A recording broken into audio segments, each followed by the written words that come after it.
जब भगवत स्वरूप का साक्षात्कार हो जाता है तो जिसके अंदर अभेद भावना होती है वो मोक्ष को प्राप्त हो जाता है, और जिसके अंदर प्रियता होती, थोड़ा हृदय द्रवित होता है, वो आगे बढ़ जाता है। उसके अंदर फिर दास्य, शक्य, वात्सल्य आदि भावों का प्रेम जागृत होता है। ये मोक्ष से भी स्वादिष्ट है। जो मोक्ष सुखानुभव करने वाले बड़े बड़े महापुरुष हुए, उनके अनुभव निकले जब इस प्रेम का रसास्वादन किया। जैसे भगवान के ही स्वरूप श्री सुखदेव जी, जब लालजू की रूप माधुरी श्रवणेन्द्री से गई, और वो तो सिद्ध महापुरुष हैं, जैसा शब्द सुन रहे वैसे ही भाव में रूप जागृत हो रहा है, उनको कोई ध्यान थोड़ी लगाना है। बरहा पीडम नटवर बपू, तो वैसे ही सामने नटवर बपू बिक गए एकदम उस रूप को सुन के। इतना सुंदर श्याम, इतना सलोना श्याम, ये तो ब्रह्मानंद को भी फीका कर देने वाला रूप है। उठ खड़े हुए, 18,000 श्लोक कंठस्थ किए, श्रीमद् भागवत के 18,000 श्लोक कंठस्थ। और ये ऐसे महापुरुष हैं जो जन्म सिद्ध हैं। अपने पिता व्यास जी को स्वयं उत्तर नहीं दे रहे, वृक्ष उत्तर दे रहे हैं। सुकोहम सुकोहम, वृक्षों से निकल रहा है। ऐसे तदात्म भाव को प्राप्त महापुरुष, अर्थात ब्रह्मानंद से भी श्रेष्ठ श्री कृष्ण का रूप रसास्वादन। मधुसूदन सरस्वती जी बंशी विभूषित करा नवनी हृदाभात, उसमें कह रहे हैं कृष्णात् परम किमपि तत्व भावना, कृष्ण से कोई बड़ा तत्व है मैं नहीं जानता। तो जो भगवान कह रहे हैं कि ज्ञानी जो भक्त है, यहां दो भाव ज्ञानी के, जिन्होंने सत्य को जान करके भगवत स्वरूप में लीन हो गए, या जो सत्य स्वरूप भगवत स्वरूप को जानकर प्रेम में लीन हो गए। प्रेम में लीन होना, अभेद होते हुए भी भेद भाव को स्वीकार करना, यह भेद मायाकृत नहीं है, यह चिदानंद भाव भेद है, भाव भेद। ये जो ज्ञान में लीन हो चुके हैं उसके आगे की बात है। इसीलिए इस भेद को वो ना जानने के कारण कहते कुछ न कुछ अविद्या बचती है, तभी भेद दिखाई देता है। ऐसा नहीं है। जिस समय स्वरूप का साक्षात्कार होता है और उसके हृदय में भक्ति का अंश होता है, भक्त को भी स्वरूप साक्षात्कार होता है। मम दर्शन फल परम अनुपा, जीव पाओ निज सहज स्वरूपा। जो ब्रह्म साक्षात्कार में स्वरूपानुभूति होती है वही भक्त को भी होती है।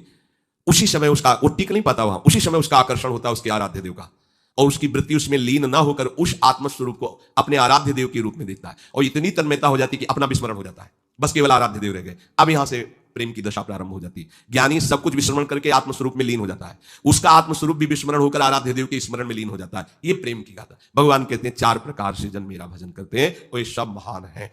अब इसमें सूक्ष्म बात यह है कि अगर हम केवल भगवान से धन चाहेंगे तो धन मिलने पर भी हम माया में नहीं फंसेंगे।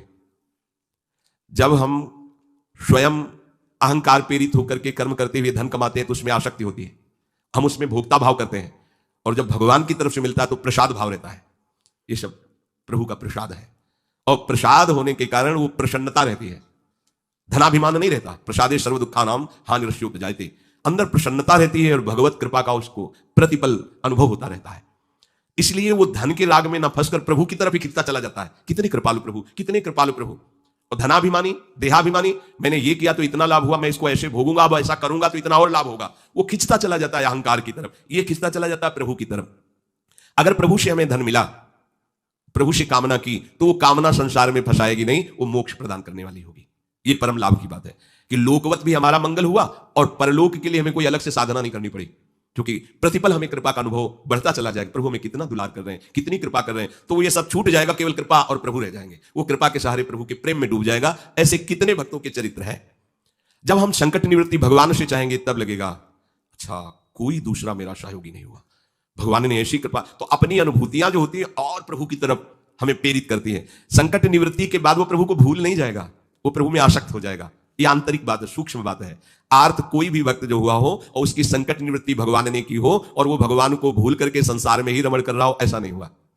भूलने की वो चेष्टा भी करेगा तो भगवान उसे भूलने नहीं देंगे, क्योंकि उसने आर्त भाव से ही सही पर प्रभु का आश्रय लिया है।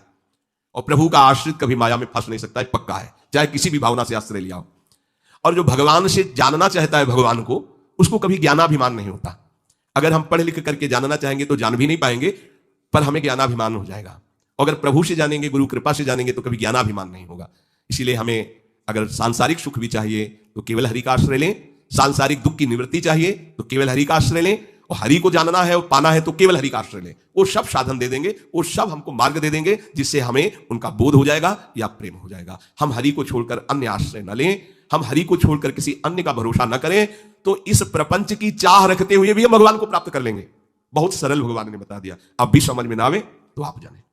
हमारी यही तो चाहे है, हमें धन मिल जाए, हमारी दुख निवृत्ति हो जाए, हमें ज्ञान हो जाए, हमें मोक्ष हो जाए, सब हो जाएगा। केवल भगवान का आश्रय ले लो और नाम जप करो, पर गंदे आचरण मत करो।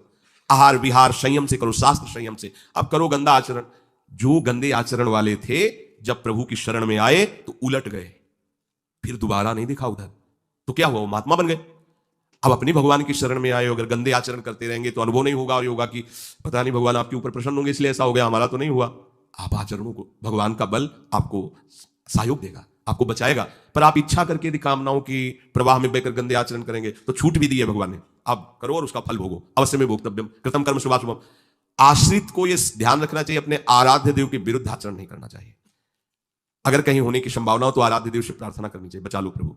हर्षित होकर कैसे कोई पापाचरण कर सकता है भगवान का दास कहलाकर, भगवान का शरणागत कहलाकर। सबके अंदर वासनाएं होती है, इन्हीं का नाश करने के लिए तो हम भगवत मार्ग के पथिक बने।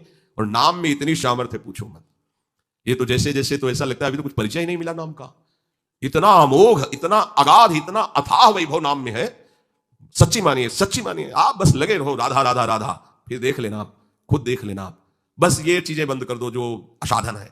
ये होने के हमने विचार भी किया, जब लोग प्रश्न करते हैं कि नाम तो हम भी जप रहे, पर तो विचार किया आप असाधन करते हो, भगवत विमुख आचरण करो, कैसे प्रभु को आप प्रसन्न कर पाएंगे।